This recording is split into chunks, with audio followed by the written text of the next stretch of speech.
Come on. Woo! Baby. Smack it. Let's do it.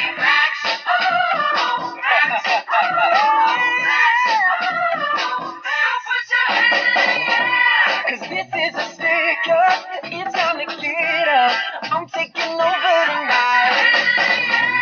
Cause this is a shakedown. I'll take you downtown. Sing it like a chain gang.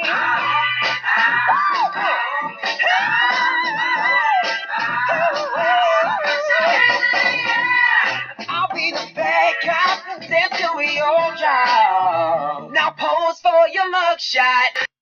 Hi, I'm Molly. I've been teaching for 14 years.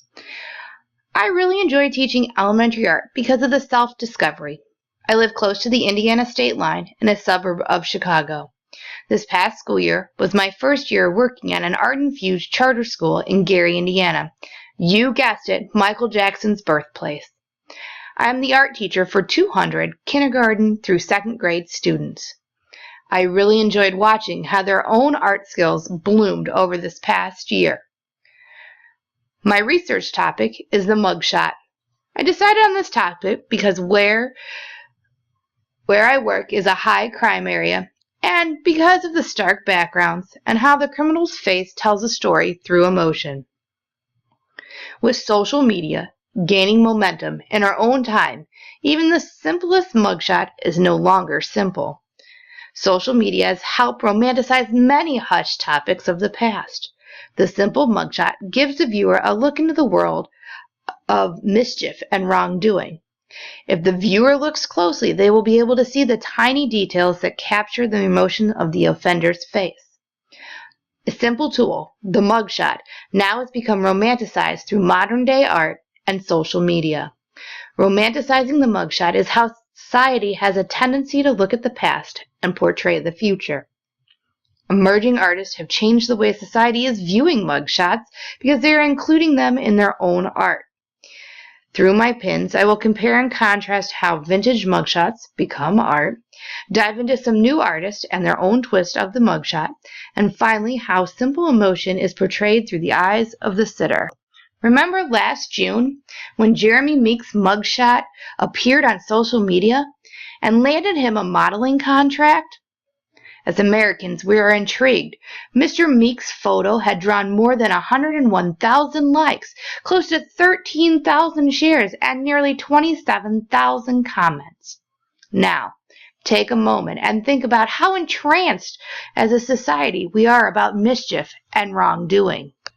Warhol was not the first and will not be the last artist to use mugshots within their art. The use of the mugshot leads the viewer to look closely at the criminal at their most vulnerable point while being booked and charged for their crime. The artists are intrigued to capture that emotion. Yet, it can be controversial and be painted over before anyone can see the artist's work.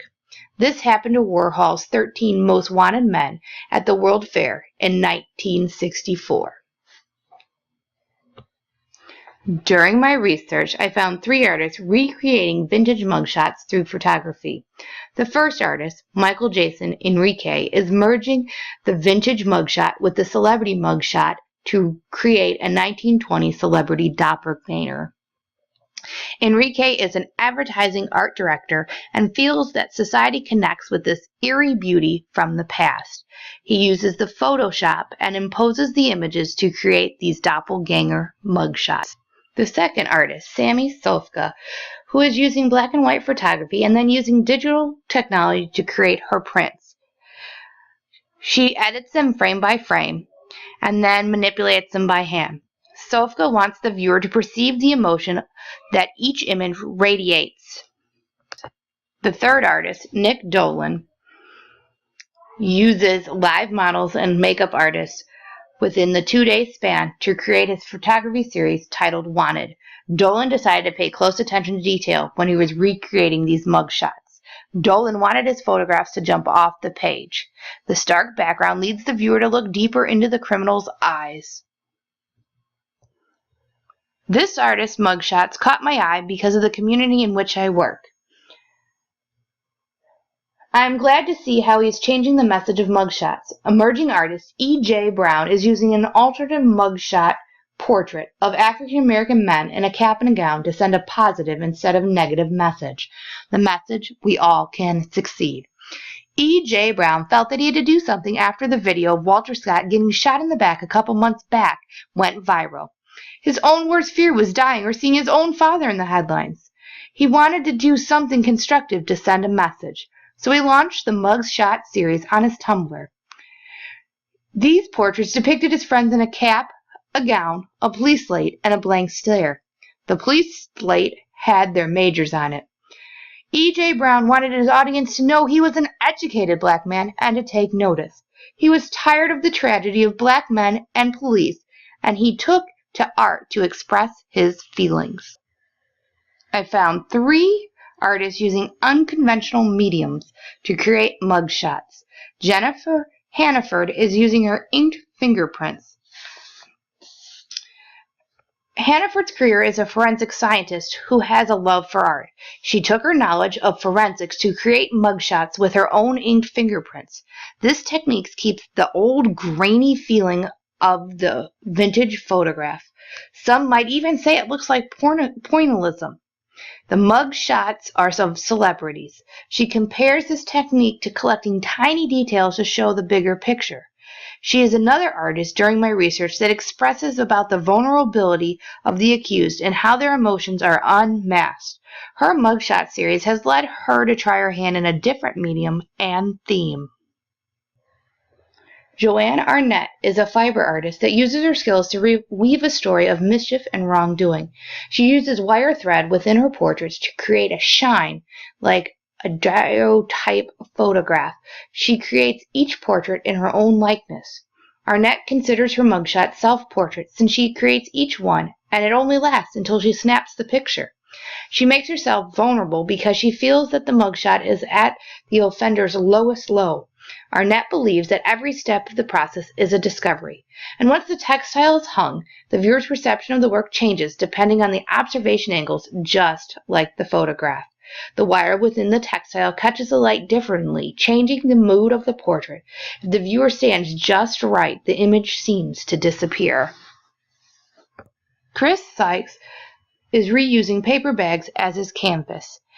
He loosely draws out the subject and then paints square by square. He uses 4 to 5 colors for each piece.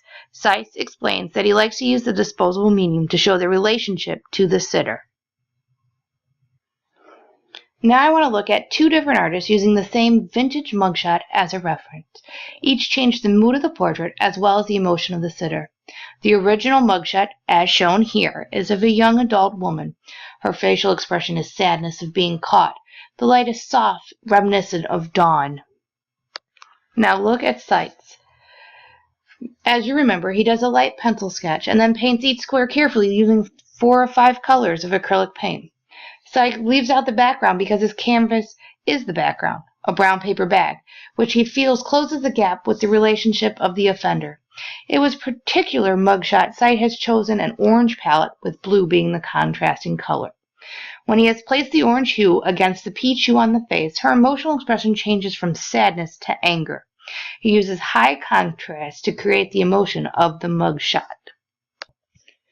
Now take Enrique, who uses digital technology to merge 2 photographs. During his process, he has darkened the background to change the mood of the mugshot. Paris Hilton's face is imposed on the original Kalyan process photograph. Her own facial emotion is different than the original offender's. This also changes the feeling of the photograph. I would like to state that the artist is the only one who sets the tone for the portrait and not just the sitter. With the vintage photograph, we have true emotion, while the recreated we have what the artist thinks the original criminal has emulated.